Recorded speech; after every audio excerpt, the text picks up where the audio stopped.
Ano, pasukin natin tong isa. Yan. So pwedeng corner, yan ang corner na house and lot, or pwede rin na inner, yan.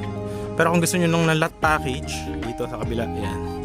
So ano naman yan, any house design. Tapos kasya rito, kahit mga truck, yan, mga malalaking sasakyan. So pasukin natin yung house and lot, kung ano yung nasa loob, no? So from here, ayan, naka-tiles na guys, oh. And yan, ang ganda na ng pintura. Lamig dito guys, promise. Yan, oh, kita nyo yung weather, ang hangin. Alright, so nakita natin yung loob. Ayan, oh, naka-finish na rin siya ng pintura. May lababo. Ayan, tapos malaki pa yan dito. Sa likod, meron pa kayo dito pang service area. Ayan, oh. Ayan, ito yung design niya sa likod. Ayan, meron pa kayong service kitchen. Ayan, dirty kitchen. Tapos may lot pa dito. Alright, so dito